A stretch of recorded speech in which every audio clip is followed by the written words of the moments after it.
All right, welcome everybody to our February Campuses Lab Community Practice webinar. I have the pleasure of introducing our guest speakers who are here to talk about how Campuses Lab has manifested at the University of Michigan, Ann Arbor.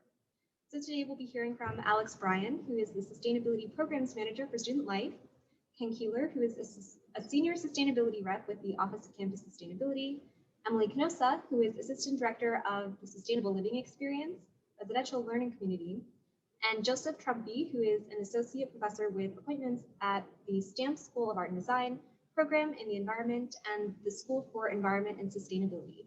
He's also the director of the Sustainable Living Experience Residential Learning Community. So welcome to our guest speakers, and please take it away. Thanks so much. We're really excited to be here. As Laurelyn said, my name is Emily Canosa, and I'm here with several of my colleagues today. We're going to talk a little bit about how Campuses Lab manifests at the University of Michigan. As mentioned, I work with the Sustainable Living Experience, which is a residential learning community focused on sustainability on campus. And I'm not sure if my colleagues want to say anything more about the work that they do before we jump in.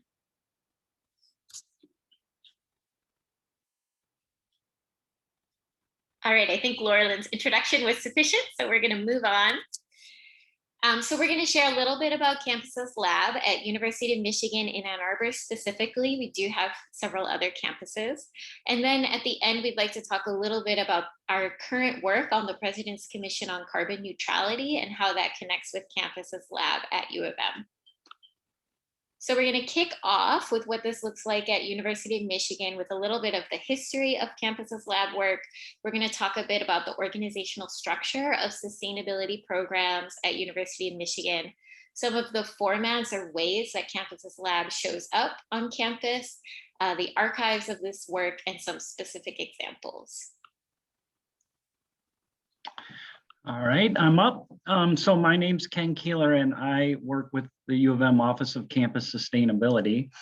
And we wanted to kind of bring this slide up to kind of show how our whole sustainability movement in a lot of ways mirrored our Campuses Lab stuff on campus.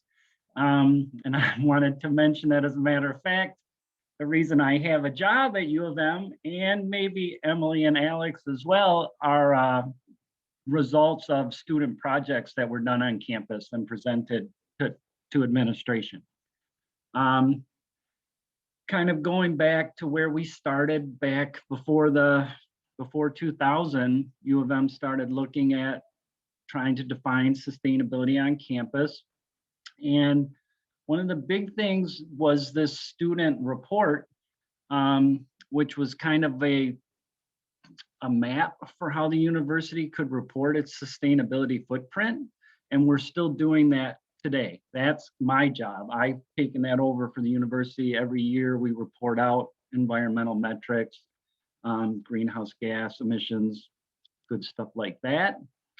Let me see. And I also wanted to bring up, in 2010, we had what we call the Campus Sustainability Integrated Assessment. And this was trying to take a big holistic look at where the university was with respect to sustainability. And it was a great opportunity for students to get involved. We had a number of teams looking at different areas of sustainability, and all those teams involved students, and it really gave them an opportunity to get some real world experience and kind of learn what exactly was happening on the university. As a matter of fact, that report was the first time I actually heard the term campus as a lab, and it was one of our recommendations to start developing that on campus. Okay, you can go ahead and switch to the next one. And just kind of wanted to say, after that, things really started going. Campus Farm was put together. Opportunities for students to get funding was made available. And that still just kept progressing on till today, when we're just finishing up reports on our university's climate neutrality plan, let's say. Right now, we're just in a draft state, and I know we're going to talk about that a little bit later. But it was another great opportunity where students were really involved and they did most of, of the work themselves. So I guess we can move on. Cool, thanks, Ken. And as Alex Bryan with Student Life, and as Ken mentioned, definitely the reason that many of our staff positions in this space exist is started from these student-led programs, whether that was Sustainable Food Program, which led to Emily joining the university half-time and then transitioning from her role to another. And they had advocated, and that became a full-time position, which became my role. We've since hired another person to fill in that role as I move on to broader stuff. And hiring a campus farm manager. So I think we start to see that seed through the student lens really well and can tell that story. Our organizational structure, I think, is like many universities quite often dispersed and maybe perhaps extra decentralized at University of Michigan. So we see our campus's lab work happening across Office of Campus Sustainability, which reports through facilities and operations, or Student Life, where we have multiple opportunities there. Mathi Botanical Gardens and Nichols Arboretum reports to the provost office and is connected to our museums. Graham Sustainability Institute is a sort of presidential level institute, and even Athletics, right? So we have this great sort of breadth or depth of opportunities. But I would say a lacking point here is really any sort of central coordination. So the four of us today, along with a lot of other colleagues, try to coordinate this work as best we can, but we do that sort of from our own individual spaces without that central coordination across campus. And just on this chart, just so, yeah, right, that's good. Moving along. Thanks, Emily. The other thing we want to mention that we've been, kind of realizing through over the last year as we started to articulate this a bit better is recognizing some of the scaffolding that builds to potential for campus's lab activities. So that in our case, it'd be like courses that introduce on-campus research. Enviro 211 is a good example where they basically just do a bunch of research and put that together in a website, sort of an entry-level environment class.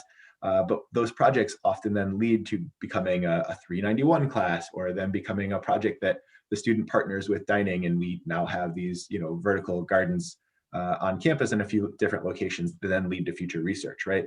The class itself really isn't campus as lab, but what we see as the outcome from that class is that it can kind of turn into these campus as lab projects.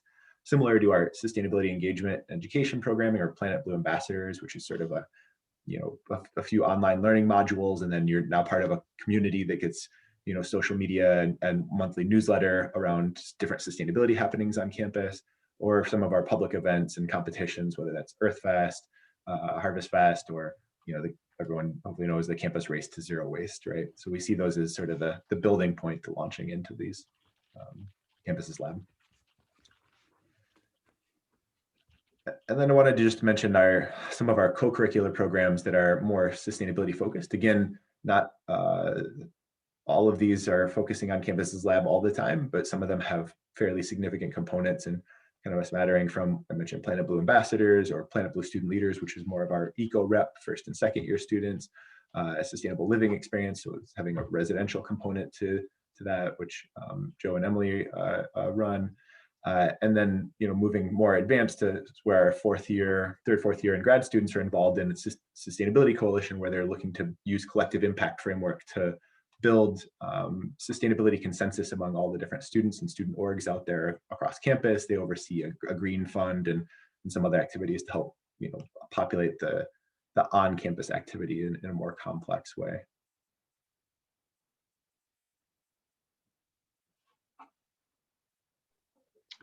All right, back to me.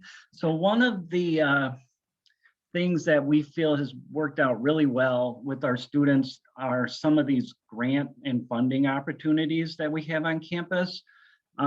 This is a list of the three big ones. The Planet Blue Student Innovation Fund is actually managed by a student group who then work with members from Graham and from the Office of Campus Sustainability. And students are actually able to fill out, a grant, a funding request. They have to go through all the motions, which, as you guys know, at a university can be very complex. Say, like in this instance, they wanted to put a picnic table that had solar charges on it. There was a lot of steps that you have to go through to do that, right? You have to find a location, you have to get the planner's office on board, you have to get a sponsor from a department who's going to maintain that and who's going to take care of it, the asset. So these are things that we made the students do. They learned how to do that, and we really feel that this is a great opportunity for them, and as they go on in life, things that they need to know. Social and environmental sustainability grant is also a student initiative where a student group reads the applications and approves that money. And then the Planet Blue renewable energy demonstration projects came out of one of our other studies, some stuff we'd like to do on campus to get things out there that use renewable energy, right? So the picnic table would be an example of that. But again, we've been doing these for maybe 10 years now, and the students love it. We get applications all the time, and that's really led to a number of things on campus that have stuck. For instance, the campus farm. So in addition to the grants and co-curricular programs, we also have more formal courses that use Campus's lab in their curriculum. And like we've been saying, the University of Michigan is very decentralized. We have many different academic units. So we can't really say all of the classes happening right now using Campus's lab, but we can talk about some of the ones that do tend to happen each year. So one of those is Environ 391, or Sustainability in the Campus. And this is a course that is pretty large. It usually has about 65 students, and they all work in smaller groups on different applied sustainability projects that are actually pitched to the class by campus and community partners. So we know through these partners that the student projects are likely to be applied, that their recommendations are likely to be used and taken forward in the future. Often, what comes out of this class is a report and a list of recommendations. Throughout their research, they might conduct some pilot studies, gather information, conduct interviews. So from that report, or a small final deliverable, such as you see here, this is an off-campus food guide that students developed who were researching food insecurity among students in the campus area. That was just a report at first, but that planted the seed for what years later would transform into a brick and mortar student food pantry that we now have, called the Maize and Blue Cupboard. On the right, you can see an example from our residential learning community. This is the first year seminar that Professor Trumpey, who's here with us today, teaches. The example you see in the pictures in the middle or the left is Keith Soster, who works with Michigan Dining, is talking to our students about composting in the residence halls. In the middle there, you can see some wasted food. This is a food waste audit that some of the students in our seminar conducted. And then on the right, you can see a small sign that they developed to do an intervention within their own residence hall dining facility. So that's an example of some of the projects that come out of that class. Other ones that they're currently working on include trying to get some solar installation at their residence hall. And they've also done things like clothing swaps and trying to promote shower timers and different activities. And then Joe, Professor Trumpey, is here with us today, and he's going to talk a little bit later about Environ 326 or Art and Design 310, which is the green building class that he teaches. So in addition to doing the classes, offering these grants, doing these amazing co-curricular programs, there's also a need to tell the story about this work and to archive it so that you can build on it in the future. And that's something that we're working on, but because we're so decentralized, tends to happen on an individual and disparate basis. So one that we do have going strong is the Planet Blue Student Innovation Fund Project Grant Database. So if anyone can go to this website and they can look up all of the different projects that have been funded by this fund. So that's a great resource for students who are thinking about pitching different projects or who want to build on something that's already started to move forward on campus. Some of our classes, like Environ 211 that Alex mentioned, they've had databases of the different research projects that have gone on. As he said, that one's not necessarily Campus's Lab, it's more just research-based for campus realities. But that database also is no longer functioning, and neither is the Sustainability in the Campus database. And part of what happens is because these are so one-off and unique in terms of how they're hosted or where they're hosted, is that sometimes as these changes in websites happen, that those databases don't necessarily continue to get support and carried over. So that's one of the potential downsides of not having central coordination of this work.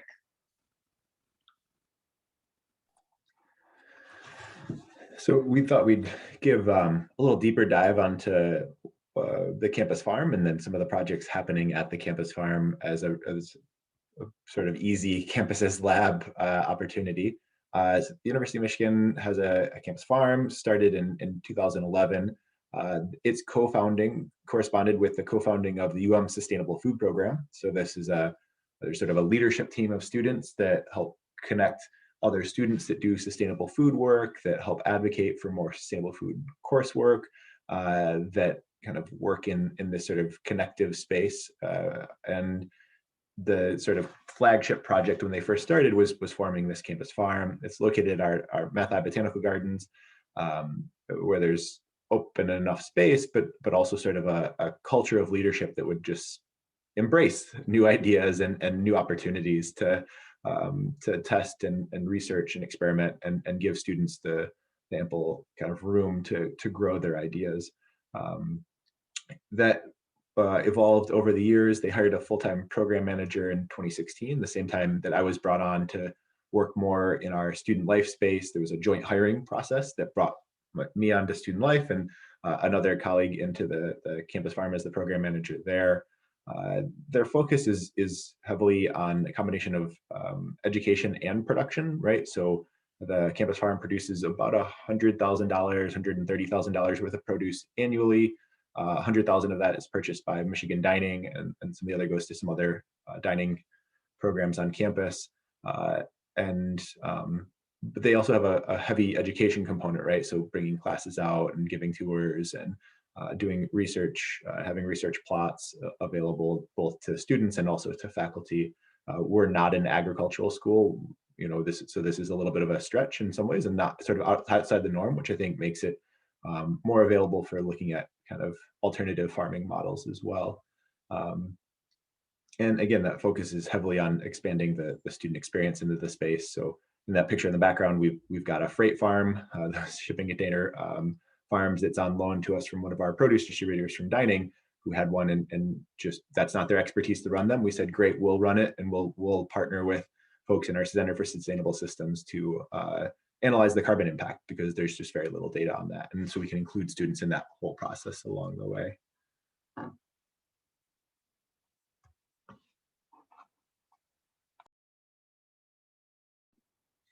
All right, good afternoon, everyone. I'm Joe Trumpey. I'm faculty at Art and Design Environment and work with Emily on our sustainable living experience.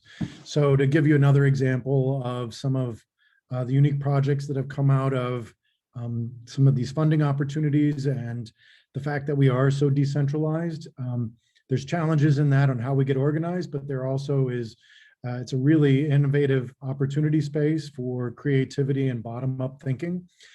So a lot of faculty and staff being able to coordinate loosely and work with the students to focus their energies and build on synergies that have already existed. So as the campus farm has come into existence, I've been advising them as faculty since the beginning and knowing some of their needs.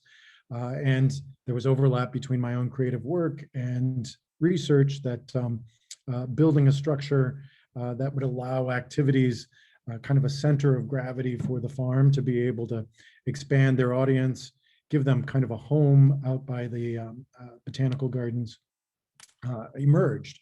It's a pretty complex project. The budget was pretty minimal given it is a structure. But we used the Planet Blue Student Innovation Funds for about $50,000 of the project.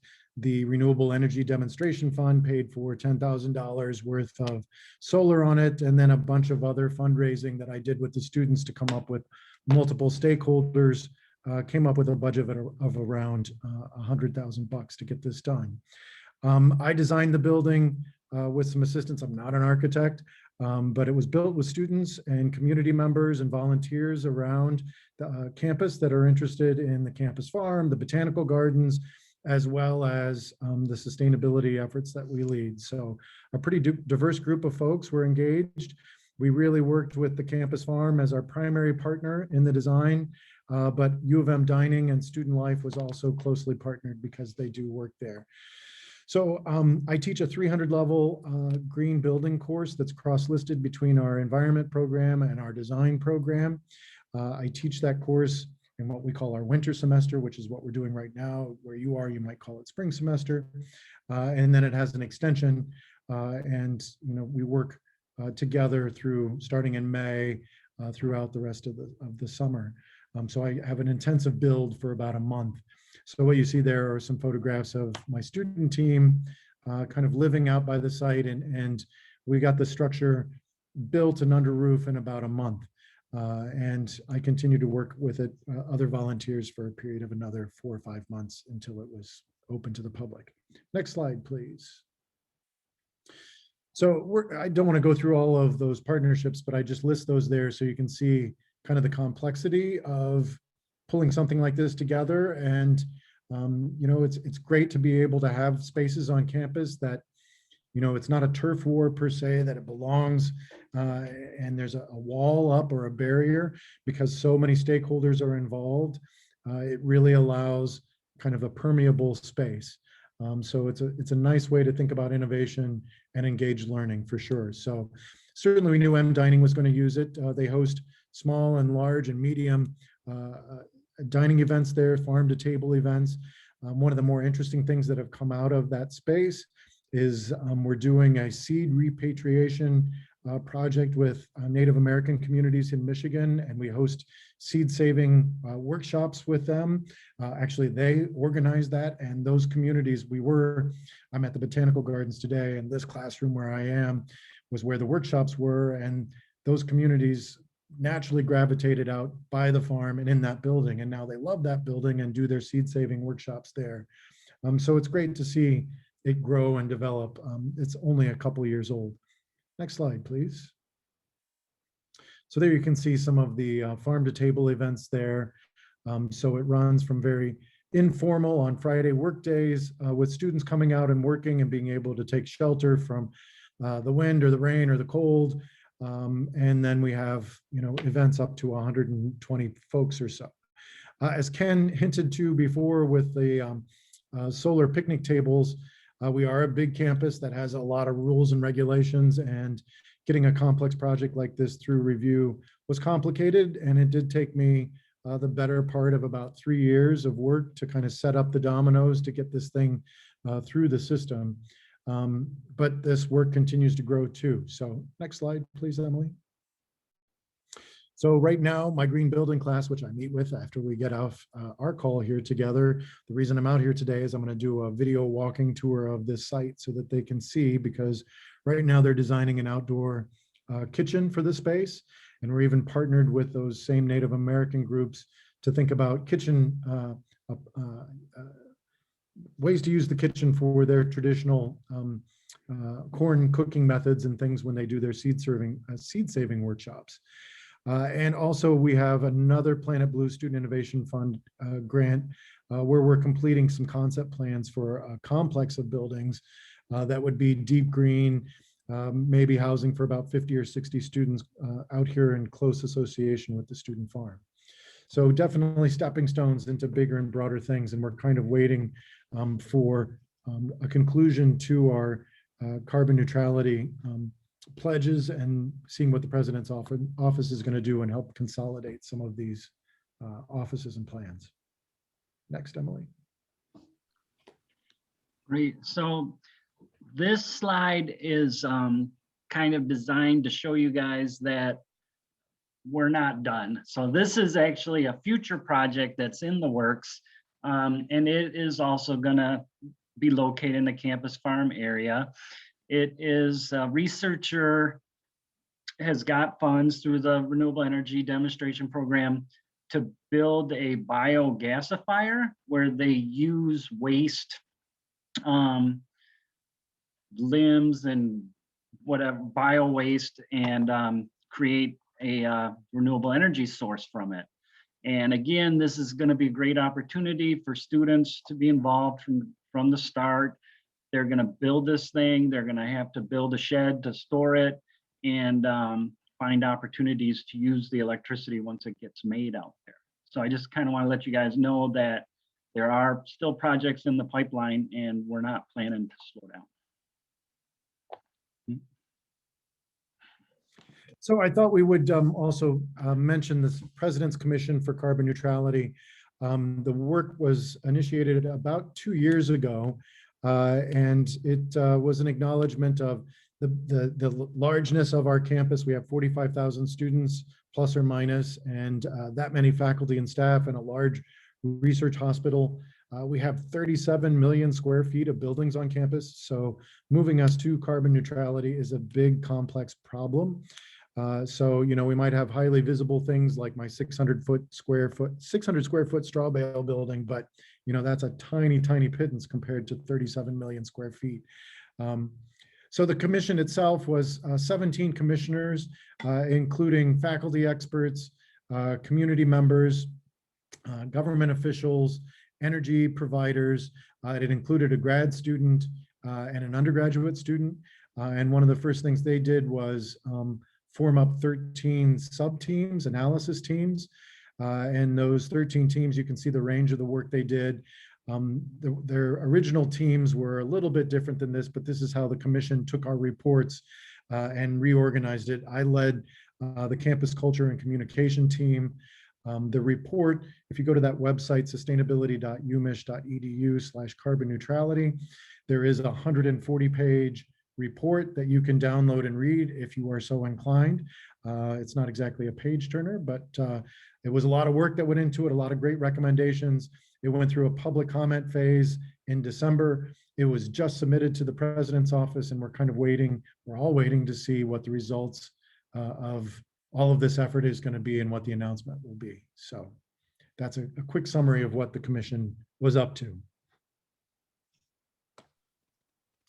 So we wanted to share a little bit about what's going on within the context that we all work in today, but we also really appreciate the experience and knowledge of this group here. So we were hoping to save a good amount of time for discussion. And we'd love to open up the floor to ask questions out loud or to use the chat.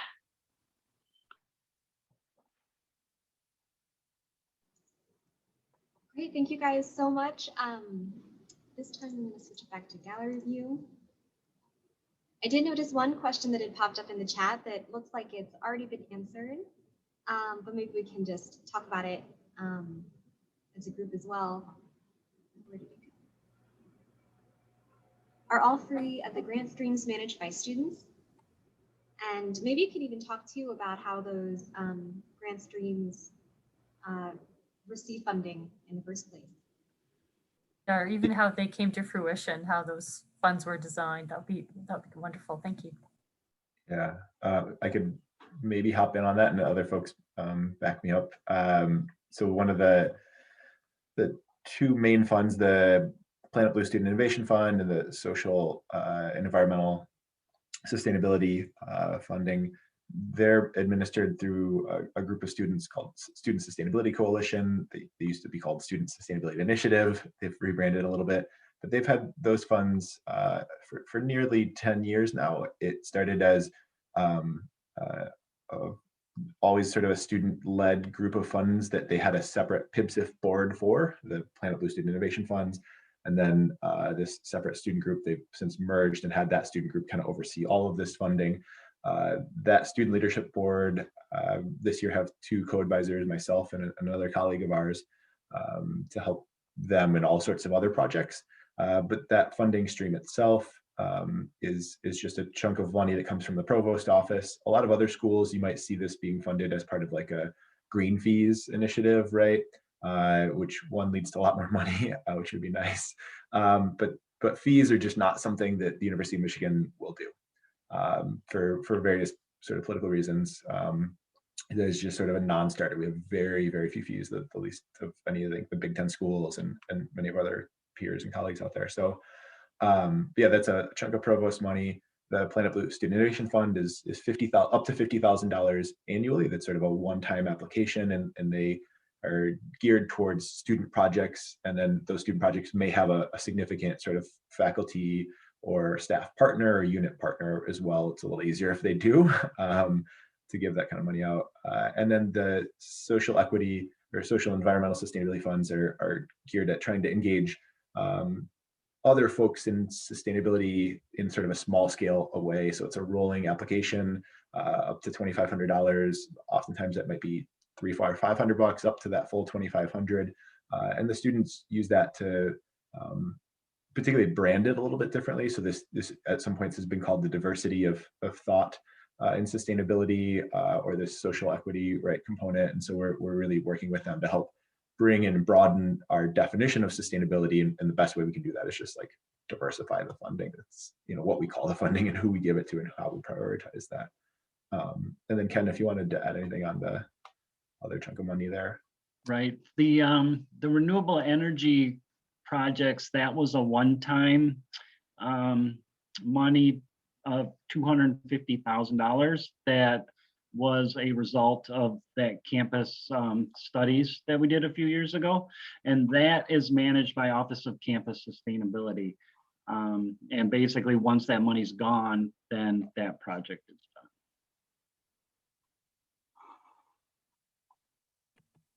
I'm going to be greedy with my questions here. If I can, I'll let other people compile their thoughts or get their thoughts together, I should say. I'm curious to learn a bit more about the carbon neutrality report. So how did it sounds like you had heavy student involvement. Did each group have a faculty advisor or staff? Like, how did you make that happen? It seems incredibly complex and really wonderful too. There were full-time staff that were managing the whole commission, and the commission itself made recommendations for faculty leads. So I think all 13 of the internal analysis teams were faculty led. I can't think of one that was staff led. But staff certainly participated in those internal analysis teams. And then we did a big call for student employment. And we all interviewed, we had a bunch of students hired, and I think almost every team had up to 3 or 4 graduate students and 3 or 4 undergraduates on each one of those teams to help do the research and the legwork.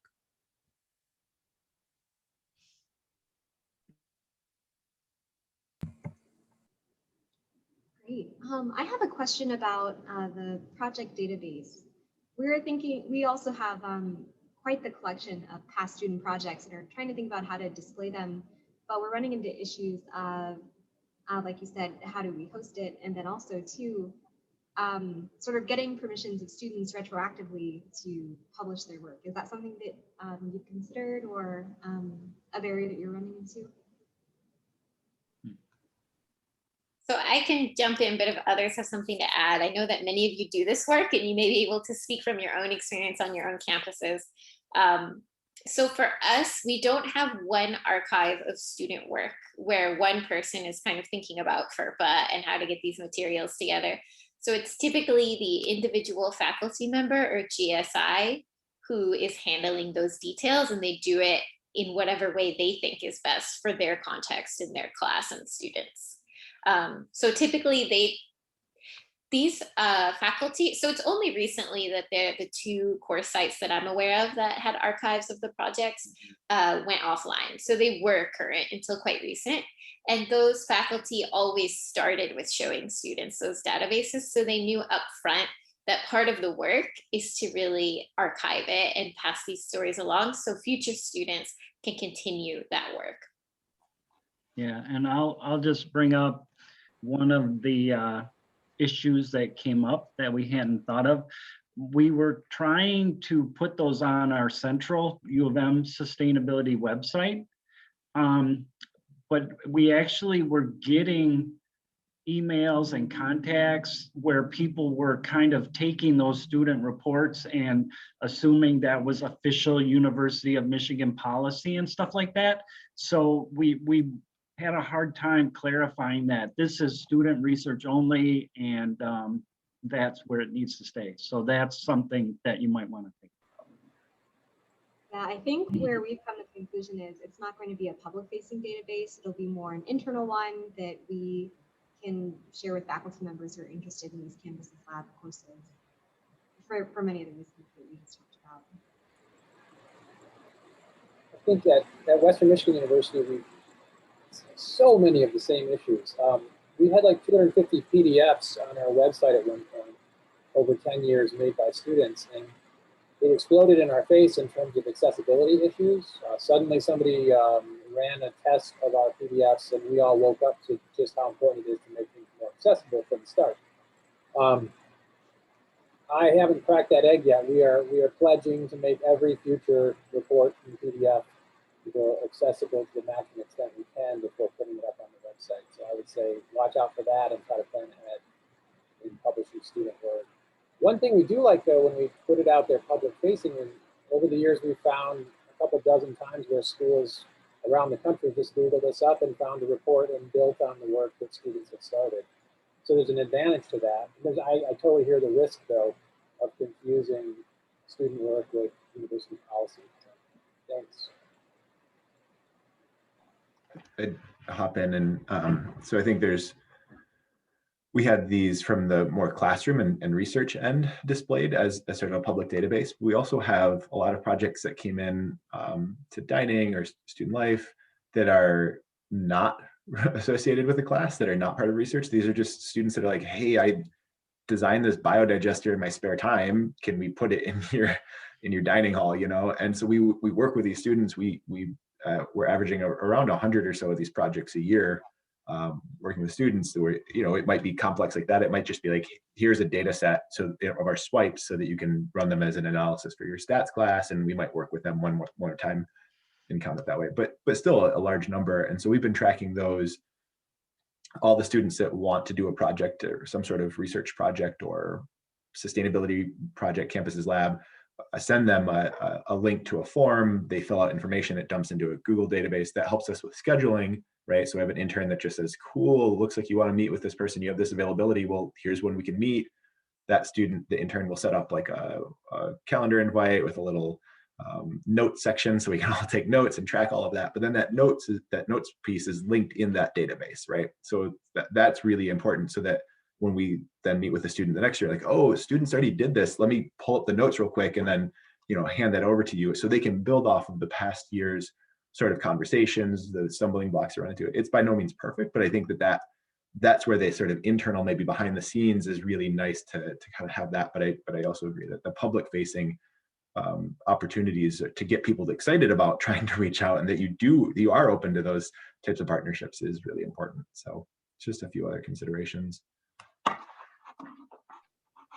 Great. And Emily added in the chat that the databases don't share the student reports, but summaries of the projects. We have another question in the chat from David. Can you speak a bit more on how you built your network of faculty interested in Campuses Lab projects?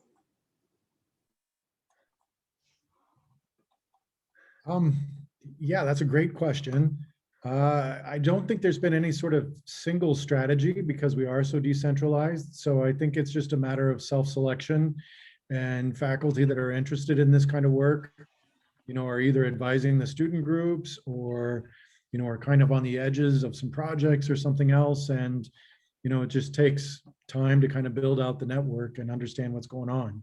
I mean, I've been around 27 years at U of M, so it's taken some time to kind of understand who all the players are and how to navigate everything, because it is such a big university. And, you know, I think that's one of the things we're kind of holding our breath, or at least I'm holding my breath and waiting to see with the Carbon Commission report, if there will be some sort of a centralized office.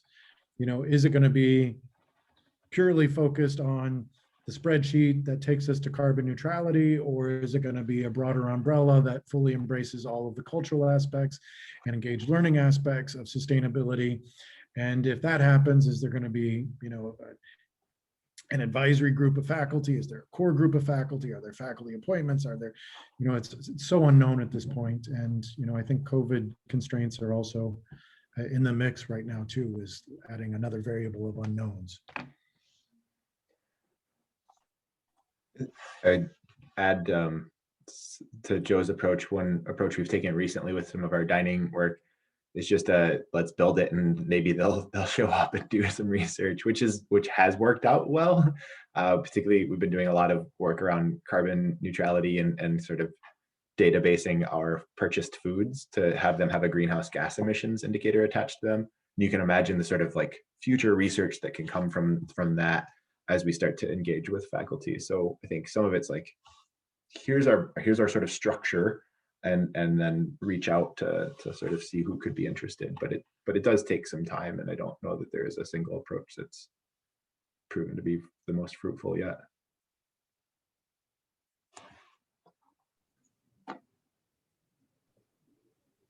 I wonder if you could talk some more about the maintenance of these projects once the students have created them.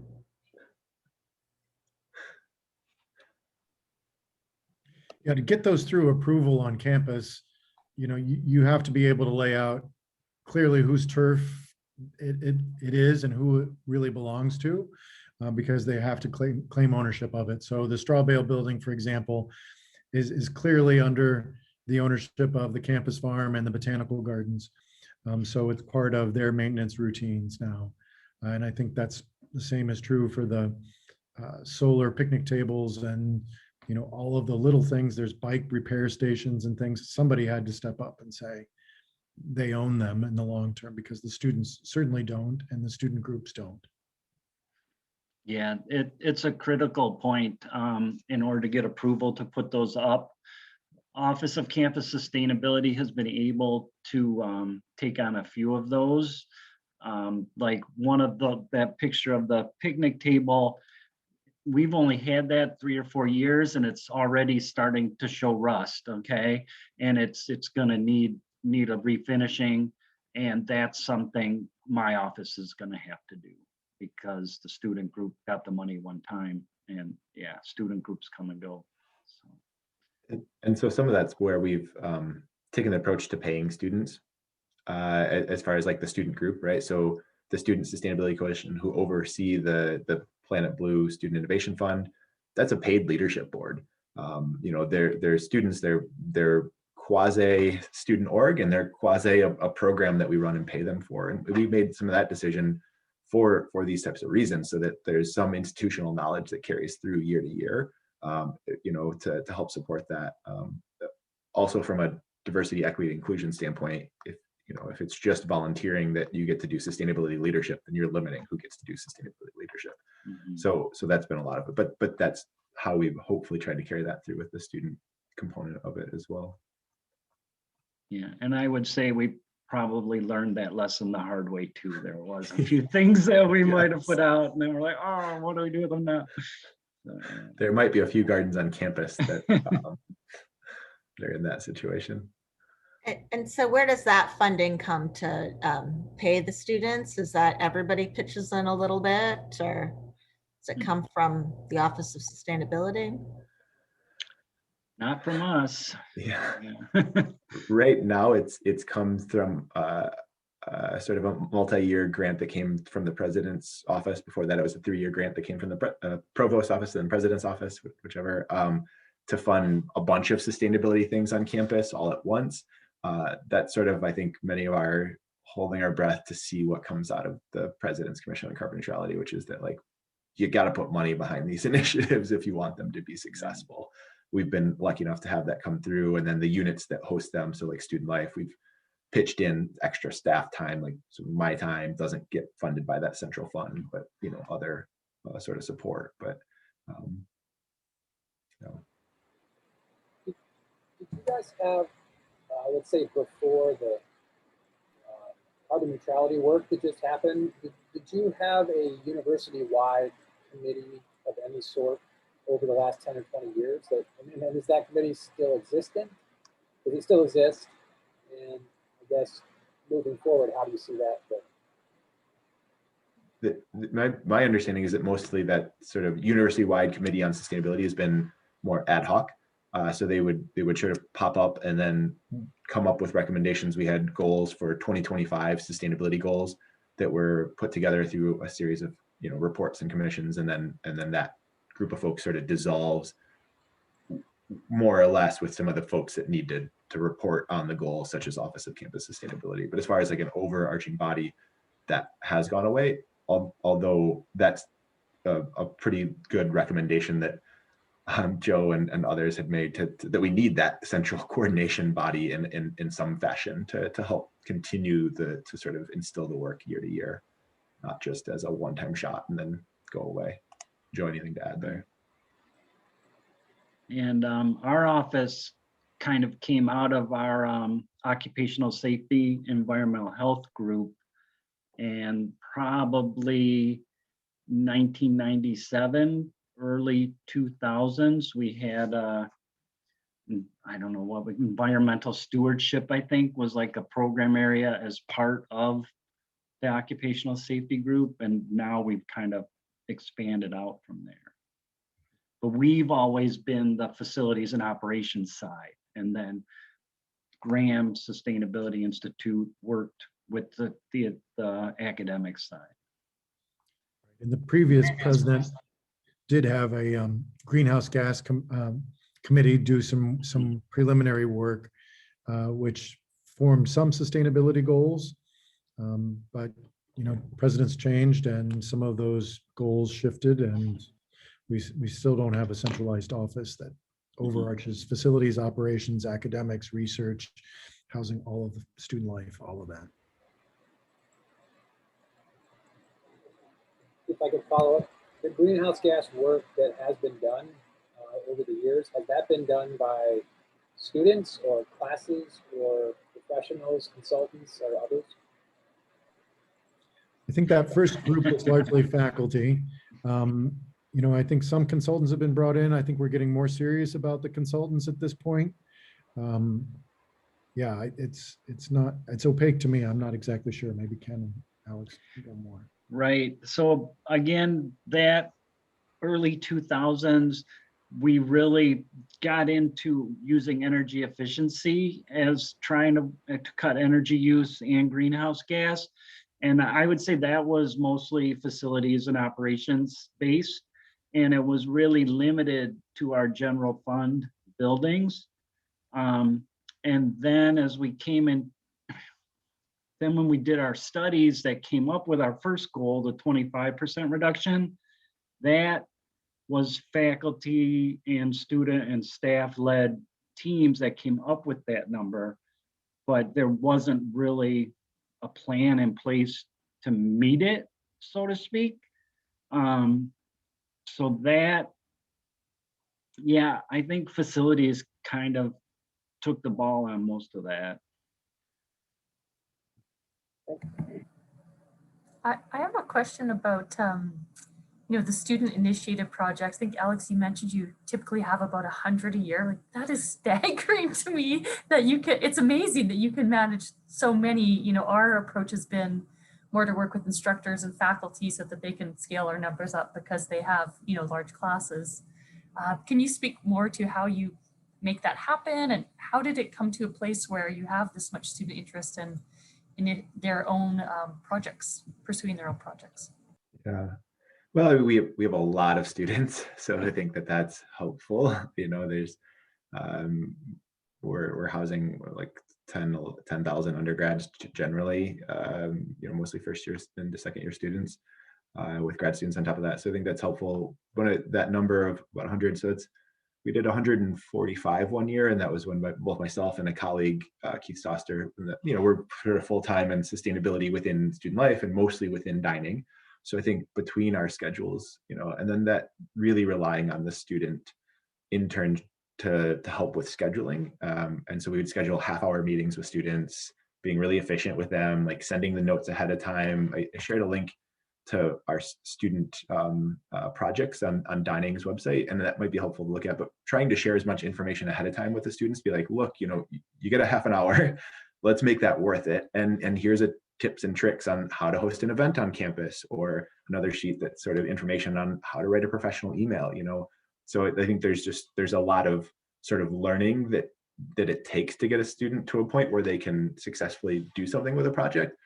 We've just tried to front load as much of that information ahead of time to them, so that when they are able to meet with us, or we're able to connect them to a colleague, that we feel comfortable where they're going to go with the project in a successful way. I think the other part of it has been the embracing by Dining leadership, and now, as I move this work into all of student life with student life leadership, that I don't have to touch all the projects, right? Like, I get them in, I talk to them, and then I shuttle them out to our general manager at one of the dining halls and be like, hey, David, like, this is your buddy here. This is the student, work with them, and some of our staff, a lot of our staff are just really excited, because that's why at the university, they want to work with students, and so I think that that's been a successful approach to that kind of scaling up. But yeah, it is a lot, though, I will say. Yeah. It's a lot of Yeah, no, meetings. and that's all of your approaches are really smart. Yeah, because that's the thing. Working with students can take a lot of time. So imagine, yeah, I think how you've done it is really quite well thought out. So well done. Yeah, thanks. Yeah, our students are wonderful and they take initiative quite frequently. So that's another reason we get so many requests, because while we've come a long way, there's still a long way to go, and the students see that. And they're a big part of a lot of the work that's now happening on campus as a result of their tireless efforts, which we're now trying to compensate. And yeah, so there's still a lot of work to be done.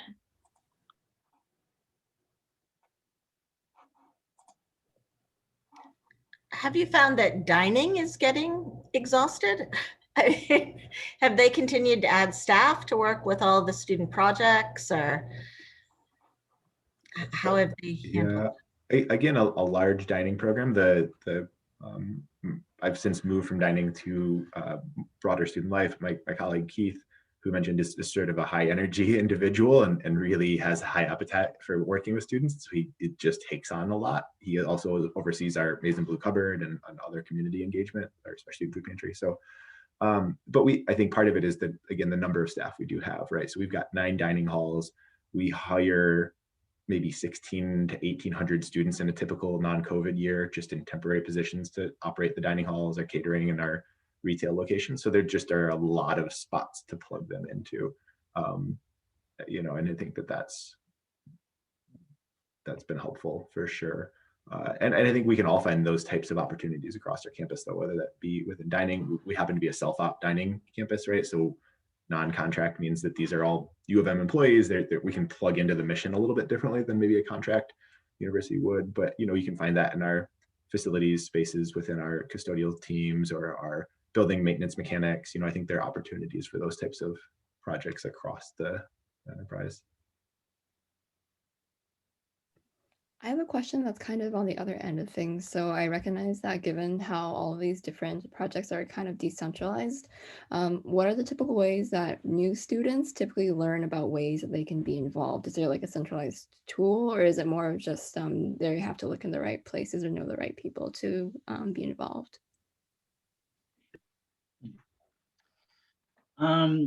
We do have a event every fall that takes up our central diag. We call it our Earth Fest, and it is an opportunity for anybody in the university who's doing anything sustainability related, right, to put a table up and students can come and talk to us. So that's kind of a good way that we can actually get face to face and introduce ourselves with the students. Gosh, otherwise we get a lot of questions just coming in from our website. We're a student group, what can we do? When we do try to put tabs on the website, get involved, and kind of guide the students through what they might want to do. And I don't know, Alex, anything else? Yeah, and Emily could also chime in too, as someone who's worked quite a bit on this, but I think it's sort of an all-in approach, right? So after a decade, we finally were able to get an orientation module on sustainability, right? You know, it's maybe 7-ish minutes or something, but it's there, you know, which is really exciting. It was, because we were virtual this last year with orientation, we could get that plugged in. We'll be there going forward. We're in the process of developing a sustainability excellence green graduation cord. So it's sort of sustainability cord that will run through my office in student life, which will have an incoming pledge associated with it that would be part of that orientation, right? So you can imagine if there's an incoming pledge for sustainability and you could get this cord in 4 years, you're going to get plugged in. And then, as mentioned, we have this Planet Blue Ambassador program, which is geared towards faculty and staff some, but also towards students as a sort of intro learning module. You do a few online learning modules, and then you're part of that network of email and social stuff. And then lastly, that's some of that student leadership space. So we have the Planet Blue student leaders. That's like our eco rep, first and second year students, and they're working really closely with housing, our RAs and diversity peer educators and our hall directors to get the word out through those channels. But yeah, having a lack of centralized sort of messaging has been difficult, and so we just try to hit it in all of these channels as much as possible. Yeah, that makes sense. And those are all really, I think, creative and helpful ideas. So yeah, thank you for sharing. Great. And it looks like we are running right up against our time today. I know other people have different meetings to attend right after this one. So I just want to thank all of our presenters once again today. As I mentioned before, you can find a recording of this webinar in our Campuses Living Lab Community Practice shared Google Drive. And at this time, I'm going to stop recording.